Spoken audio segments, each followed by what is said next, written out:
Rail परियोजनाओं के लिए उत्तराखंड को 5,000 करोड़ की सौगात। दून हरिद्वार बनेंगे वर्ल्ड क्लास डेस्टिनेशन। चमोली में सीएचसी केंद्रों पर डॉक्टरों की मांग। 32 दिनों से रामलीला मैदान में चल रहा आंदोलन। हरीश रावत भी धरने पर निशाने। हरिद्वार में साइट से निकलने के दौरान हुआ विवाद। चालक ने स्कूटी सवार पर चढ़ाया ट्रक। हादसे में युवक की जान। कुमाऊं मंडल में भरपूर रहा अवैध हथियारों का धंधा। ऑर्डर मिलने पर बनाए जा रहे हथियार यूपी उत्तराखंड में हो रही सप्लाई।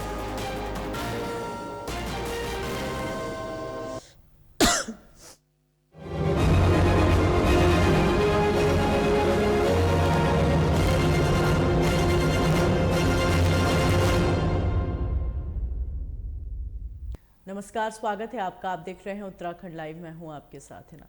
उत्तराखंड की ग्रीष्मकालीन राजधानी गैरसैंण में सामुदायिक स्वास्थ्य केंद्र उप में विशेषज्ञ डॉक्टरों की तैनाती और चिकित्सा उपकरणों की उपलब्धता की मांग पर पिछले 32 दिनों से महिलाओं के नेतृत्व में रामलीला मैदान में आंदोलन और धरना चल रहा है, लेकिन शासन प्रशासन की ओर से उनकी अभी तक कोई सुध नहीं ली गई। बताया जा रहा है कड़कड़ाती ठंड में भी महिलाएं अपने अपने गाँव से अपने खेती-बाड़ी, घरेलू कामकाज और बच्चों को छोड़कर गैरसैंण में बुनियादी सुविधाओं के लिए आंदोलन में डटी हुई हैं। वहीं आंदोलनकारियों का कहना है सरकार की तरफ से अभी तक कोई भी सकारात्मक संदेश ही नहीं आया है, बल्कि सरकार का कोई नुमाइंदा और जनप्रतिनिधि तक उनके बीच नहीं पहुंचे हैं।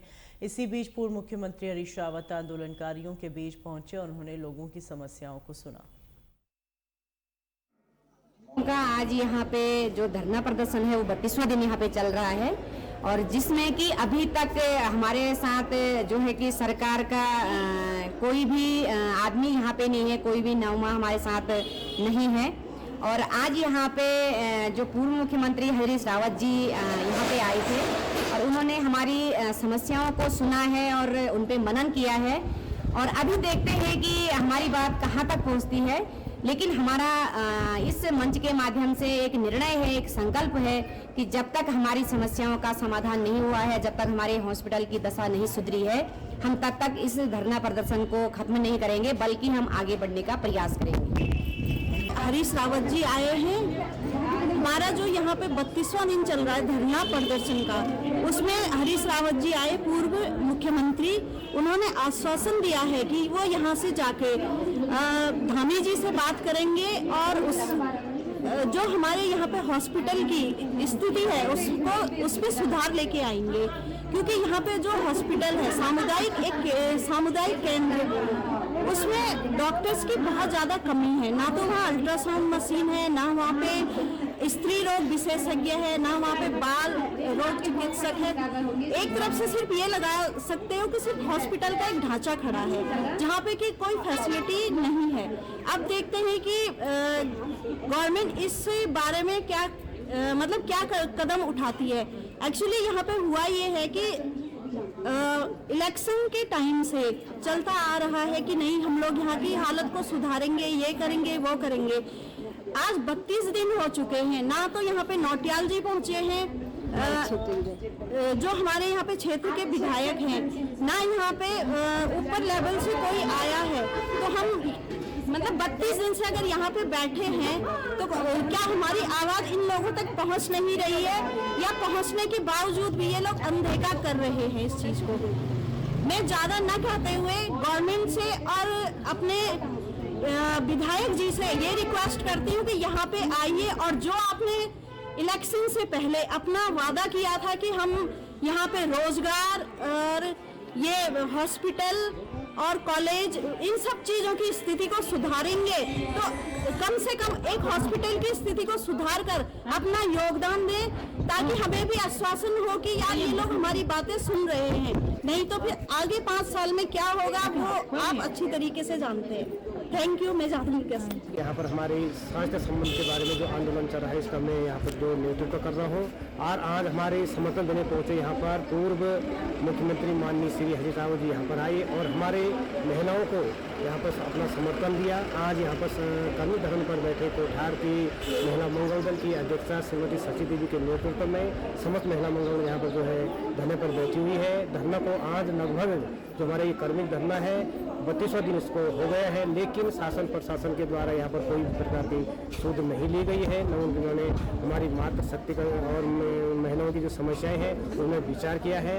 और हमारी जो ये मांग है स्वास्थ्य विभाग में सर्जन, फिजिशियन, बाल रोग विशेषज्ञ, हड्डी रोग विशेषज्ञ, अल्ट्रासाउंड, रेडियोलॉजिस्ट की मांग को लेकर आज यहाँ पर जो है 32 दिन का करने का धरना चल रहा है।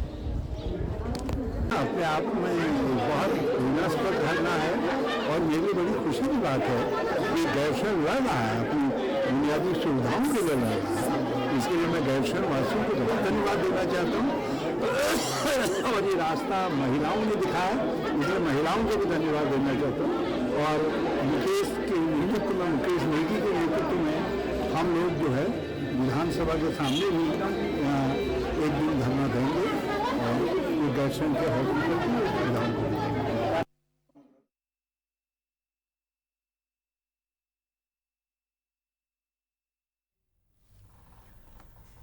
जसपुर में उधम सिंह नगर के तराई पश्चिम वन प्रभाग की फाटो रेंज में 2 दिवसीय वर्ड फेस्टिवल मनाया जा रहा है, जहां डीएफओ तराई रामनगर के नेतृत्व में वन विभाग की फाटो रेंज में एक कार्यक्रम किया गया, जिसमें स्कूली बच्चों और लोकल गाइडों और बर्ड के साथ अन्य जीवों की जानकारी दी गई। साथ ही वनों का संरक्षण के बारे में भी बताया गया।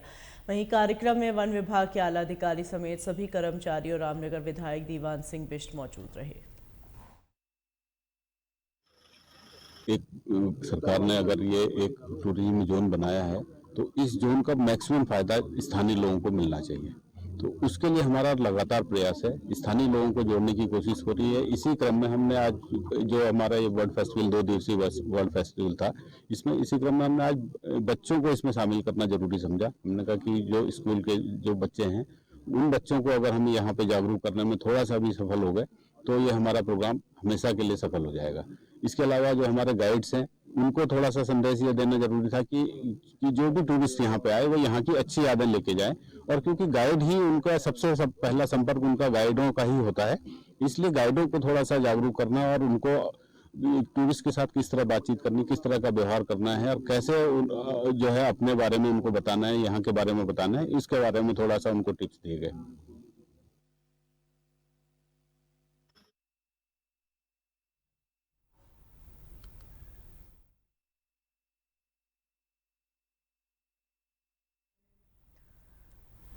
साइबर ठगी को रोकने के लिए उत्तराखंड पुलिस के तमाम प्रयासों के बावजूद ठगी की घटनाएं आए दिन सामने आ रही हैं। ताज़ा मामला कर्णप्रयाग थाना कोतवाली क्षेत्र का है, जहां सीओ कर्णप्रयाग अमित कुमार ने प्रेस वार्ता के दौरान बताया गौचर की रहने वाली एक महिला का एटीएम को बदलकर 61,000 रुपये की ठगी करने वाले 2 शातिर मास्टरमाइंडों को पुलिस ने चमोली जिले से सोरला से गिरफ्तार किया। साथ ही सीओ ने बताया पीड़ित महिला की तहरीर के आधार पर पुलिस ने टीम गठित की और दिल्ली के रहने वाले 2 एटीएम ठगों को गिरफ्तार किया।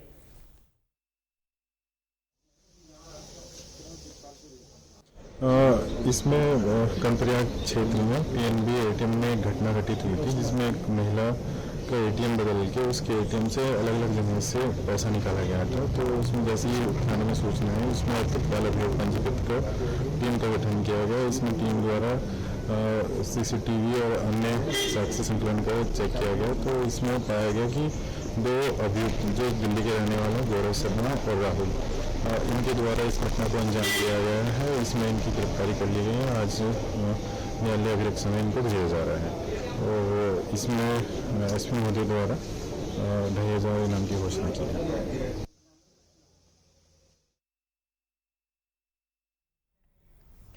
हरिद्वार में मुख्यमंत्री पुष्कर सिंह धामी के निर्देश पर जिले में गैंगस्टर पर नकलें कसी जा रही हैं और अब पुलिस ने नशे के सौदागरों पर शिकंजा कसना शुरू कर दिया है। जहां वरिष्ठ पुलिस अधीक्षक अजय सिंह के निर्देश पर जिले की पुलिस ने ज्वालापुर के हिस्ट्री शीटर सत्तार समेत 7 आरोपियों की 2 करोड़ रुपए की संपत्ति जब्त की। बताया जा रहा है हरिद्वार में पिछले कुछ सालों में नशे का कारोबार जमीन से आसमान तक पहुंच गया और इसी नशे के कारोबार की काली कमाई से नशे के सौदागरों ने करोड़ों की संपत्ति अर्जित कर ली। वहीं अब संपत्ति पर शासन प्रशासन कार्रवाई कर रहा है और सीएम के विशेष आदेश पर पुलिस ने एनडीपीएस एक्ट में नशे के कारोबारियों पर पहली बार बड़ी कार्रवाई की है। हरिद्वार पुलिस ने जो है 9 जो इसमें गैंगस्टर के अपराधी थे जो विभिन्न थाना क्षेत्रों में इनके दर्ज थे कि 9 करोड़ 60 लाख की चल और अचल संपत्ति को फ्रीज करने के लिए जो जिलाधिकारी हरिद्वार को रिपोर्ट प्रेषित कर दी है, जो जिसमें सभी उनकी जानकारी है, जो उनके द्वारा अपनी आय से अधिक संपत्ति अपने मित्रों या दोस्तों के नाम या परिवारजनों के नाम खरीदी थी। साथ ही साथ नशे के विरुद्ध जो हमारा ड्रग फ्री देवभूमि अभियान है 2025, उसके तहत हमने भी जो है यहाँ पर जो ऐसे नशा तस्कर जो लगातार नशे में लिप्त थे और अवैध संपत्ति अर्जित कर रहे थे, उन पे कार्रवाई करते हुए हमने 7 ऐसे नशा तस्करों को चिन्हित किया, माफियाओं को जो लगातार निरंतर इसमें लिप्त थे, और उनकी 2 करोड़ 60 लाख की चल और अचल संपत्ति को इसमें जो है निरुद्ध करते हुए रिपोर्ट हमने सक्षम अथॉरिटी दिल्ली को प्रेषित कर दी है। इस पूरी कार्रवाई से जैसे नशे में लिप्त हैं जो तस्कर, उनके विरुद्ध जो है कार्रवाई करने से जो है आगे भी भविष्य में इस तरह के जो अपराधों में लिप्त हो रहे हैं उन पर अंकुश लगेगा। साथ ही साथ ऐसे अपराधी जो इससे अवैध संपत्ति को अर्जित करके इसको पेशे के रूप में ले रहे हैं, उनको भी एक मैसेज जाएगा। तो ये कार्रवाई अभी आगे भी जारी रहेगी। ऐसे बहुत लोग को भी और भी हरिद्वार पुलिस चिन्हित कर रही है जिन पर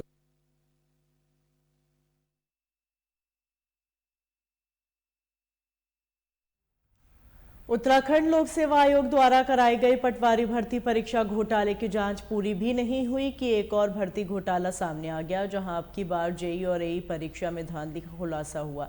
दरअसल कुछ दिन पहले मुख्यमंत्री पुष्कर सिंह धामी को शिकायत मिली थी। लोक सेवा आयोग द्वारा जून 2022 में कराई गई जेई और एई परीक्षा में भी धांधली हुई, जहां सीएम धामी ने एसआईटी को मामले की जांच के निर्देश दिए और एसआईटी की प्रारंभिक जांच में जेई एई परीक्षा में भी गड़बड़ी सामने आई, जहां गड़बड़ी सामने आने के बाद सीएम धामी ने आरोपियों के खिलाफ सख्त कार्रवाई के निर्देश दिए। वहीं सीएम धामी ने निर्देश पर एसआईटी के कनखल थाने में 9 लोगों के खिलाफ मुकदमा दर्ज कराया और एसएसपी अजय सिंह के निर्देशन में एसआईटी ने जांच शुरू कर दी। को लेकर कुछ शिकायतें माननीय मुख्यमंत्री जी को प्राप्त हुई थी, जिसका संज्ञान लेते हुए उनके द्वारा इसमें विस्तृत जांच के आदेश दिए गए थे। इसकी जांच जो है एसआईटी हरिद्वार द्वारा की जा रही थी। प्रथम दृष्टया इसमें कुछ ऐसे साक्ष्य हैं जो इस परीक्षा में कहीं ना कहीं चूक की ओर इंगित कर रहे थे, जिससे शासन को तत्काल अवगत कराया गया, जिस पर माननीय मुख्यमंत्री जी द्वारा मुकदमा दर्ज करके सख्त कार्रवाई के निर्देश प्राप्त हुए, जिसके क्रम में आज थाना कनखल पर विभिन्न धाराओं में मुकदमा दर्ज कर लिया गया।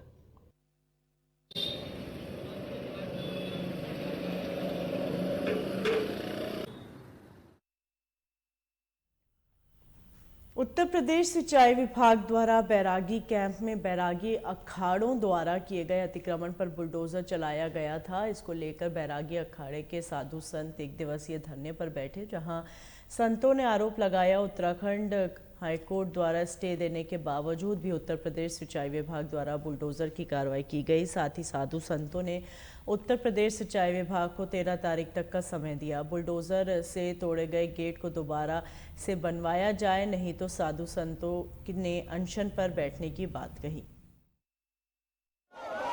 सब संत जो है हरिद्वार से वैष्णव अखाड़े के, सन्यासी अखाड़ों के जो भी संत थे सब आज एकत्रित हुए। जो है सबको बड़ा कष्ट हुआ, दुख हुआ कि बार बार जो है हमारे तीनों अखाड़े जो है अनी हैं बैरागी कैंप में, उन्हीं को क्यों परेशान किया जाता है, बार बार उन्हीं पे बुलडोजर चलाया जाता है। सिंचाई विभाग वालों से हम यही कहना चाहते हैं कि मर्यादा को भंग ना करें। संतों ने उनको 13 तारीख तक का टाइम दिया है, उसके बाद अगर वो नहीं करते तो फिर हम अनशन करेंगे। अधिकारियों को अपनी मर्यादा समझनी चाहिए और संतों की भी मर्यादाओं को समझना चाहिए, और अगर कोई नोटिस दिया है तो कहाँ दिया है, किसको दिया है, ये भी अवगत कर रहे हैं हमें अधिकारी। नोटिस दिए बिना आपने तोड़ाई शुरू कर दी। दरअसल एक पीएल डाली गई थी जिस पर लगभग 600-700 घरों के साथ साथ तीनों अखाड़ों के लिए हाई कोर्ट का स्टे 2024 तक चला आ रहा है। ऐसे में उत्तर प्रदेश के अधिकारियों ने मनमानी करके यहाँ पर गेट को तोड़ा। से हमारे अधिकारियों से बात हुई है यहाँ के एक्सीएन से, वर्धन जी से, तो उन्होंने आश्वासन दिया है कि यदि हमारी से गलती हुई है तो हम गेट बनाएंगे, यदि वो नहीं बनाते हैं तो निश्चित रूप से 13 तारीख को हाईकोर्ट खुल रहा है। हाईकोर्ट उनके खिलाफ कंटेम्प्ट ऑफ कोर्ट और उत्तर प्रदेश सरकार को भी लिखा जाएगा। जी धर्म का काम है। जोशीमठ में भूधसाव से प्रभावित लोगों के पुनर्वास के लिए ढाक में प्री फैब्रिकेटेड शेल्टर निर्माण कार्य तेजी से जारी है, जबकि उद्यान विभाग की भूमि पर बन रहे प्री फैब का निर्माण अंतिम चरण में है, जो शीघ्र ही पूर्ण कर लिया जाएगा। बताया जा रहा है जिलाधिकारी हिमांशु खुराना ने जोशीमठ आपदा प्रभावितों के पुनर्वास के निर्माणाधीन फैब्रिकेटेड कार्यों का स्थलीय निरीक्षण किया और उन्होंने कार्यदायी संस्था को निर्देश दिया है निर्माण कार्यों में तेजी लाते हुए जल्द से जल्द कार्य पूर्ण किया जाए।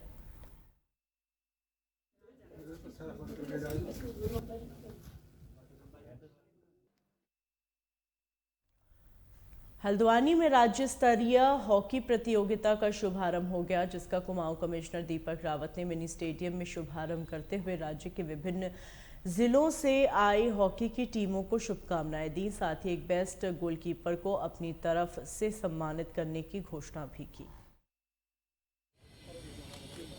ये बताना चाहूंगा, एक तो सभी जिलों की टीम्स यहाँ पे हैं और कुछ स्पोर्ट्स स्टेडियम की टीम्स भी हैं। अंडर 17 का टूर्नामेंट है, 12 साल से ऊपर, 17 से कम। बहुत अच्छा टूर्नामेंट देखने को मिलेगा। और दूसरी चीज ये है कि जिस स्टेडियम में हम खड़े हैं, इसमें भी माननीय मुख्यमंत्री जी ने घोषणा की है 4 करोड़ रुपए की। इसके टेंडर्स हो गए हैं, वर्क भी अलॉट हो गया है और 15 तारीख से यहाँ पे काम शुरू हो जाएगा और 1 साल के अंदर ये खत्म हो जाएगा। तो बहुत अच्छा स्टेडियम हम सब हल्द्वानी वासियों को बड़ी जल्दी मिलने वाला है। सर, आपको कुछ घोषणा की गोलकीपर? नहीं, मैंने घोषणा की है कि जो जितनी भी टीम्स यहाँ पे आई हैं उसमें, क्योंकि हमारे सम्मानित रावत जी भी यहाँ पे हैं जो ओलंपियन हैं और भी यहाँ पे कॉम्पिटेंट लोग हैं, वो एक तरह से जज करेंगे कि बेस्ट गोलकीपर कौन है। उनको मैं पर्सनली अपनी ओर से कुछ गिफ्ट करना चाहूँगा। सर, वही बात कर जाए जहाँ संदेश तो यही है कि हर आदमी स्पोर्ट्स से जुड़े। और आजकल जो हम बहुत ज्यादा स्क्रीन सेंट्रिक हो गए, हर जगह स्क्रीन ने प्राइमेसी ले ली है, उससे हमें हटना भी चाहिए, क्योंकि कहीं ना कहीं दुनिया तो स्क्रीन के बाहर है ना, तो असली दुनिया में रहें। खेलों को आगे बढ़ाने हेतु अपना अपूर्णीय योगदान हमें दिया हुआ है और इस स्टेडियम में द्वाराहाट विधानसभा के चौखुटिया क्षेत्र में कुमाऊं के सुर सम्राट स्वर्गीय गोपाल बाबू गोस्वामी की जयंती बड़े ही धूमधाम से मनाई गई। इस अवसर पर हरिद्वार के महामंडलेश्वर पंचदश जूना अखाड़ा के हिमालयन योगी स्वामी कीठाधीश्वर अनंत विभूषित वीरेंद्रानंद महाराज मुख्य अतिथि रहे और विशिष्ट अतिथि द्वाराहाट विधानसभा के विधायक मदन सिंह बिष्ट और रानीखेत विधानसभा विधायक डॉक्टर प्रमोद नैनवाल रहे, जहां पूर्व विधायक द्वाराहाट महेश नेगी के साथ राजीव अरोरा सामाजिक कार्यकर्ता बोताल घाट पहुंचे और सभी ने दीप प्रज्वलित कर कार्यक्रम का शुभ आरंभ किया। वहीं कार्यक्रम का संचालन गोपाल बाबू गोस्वामी के बेटे जगदीश गोस्वामी ने किया, जबकि उनके दूसरे बेटे रमेश बाबू गोस्वामी ने अपने पिता के गाए हुए गीत गाकर दर्शकों को मंत्रमुग्ध कर दिया। सबसे पहले तो मैं आप सभी के चैनलों को बहुत बहुत साधुवाद देना चाहता हूँ और ओम नमो नारायण करना चाहता हूँ। आप सुर सम्राट गोपाल बाबू गोस्वामी जी के इस जन्मोत्सव में ये जो अपार भीड़ आपके बीच में आई हुई है, वो एक केवल उत्तराखंड के नहीं, अब पूरे भारत और अंतर्राष्ट्रीय स्तर के सुर सम्राट बन चुके हैं। क्योंकि कुछ ही दिनों पहले मैं जब नेपाल में था तो वहाँ पर की जो एक गायिका थी संगीता जी, वो भी हमारे बाबूजी के द्वारा गाए हुए प्रथम उस गीत को कलेबाजे मुरली को गा रही थी। उसके बाद जब मैं दिल्ली में था तो हमारे मनोज तिवारी जी जो भोजपुरी गायक कलाकार हैं, वो भी इस गाने को में गुनगुना कर थिरकियाँ ले रहे थे। और इसी तरह जब मैं वृंदावन में पहुंचा तो वहाँ की कैनेडियन जो बालिकाएं थी और इसी गाने में मुरली बजा रही थी। तो इसलिए मैं कहना चाहूँगा कि अब ये हमारे स्वर्गीय गोपाल बाबू गोस्वामी केवल इस चौखुटिया के नहीं बल्कि वो अंतर्राष्ट्रीय हो चुके हैं। इस अंतर्राष्ट्रीय होने का गौरव जो उन्होंने हमें प्राप्त किया है, हम सबको उसको संवर्धन और उसको सजोने का कार्य करना चाहिए।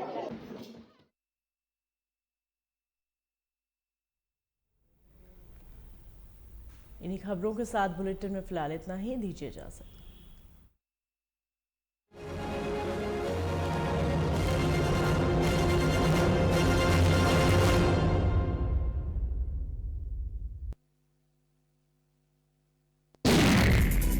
बॉलीवुड की हर खबर, फिल्मी सितारों का सफर, कंट्रोवर्सी से लेकर गॉसिप तक, लिंकअप से लेकर ब्रेकअप तक, देखिए हर हलचल वॉली तड़का में हर रोज दोपहर 12:30 बजे सिर्फ लाइव टुडे पर।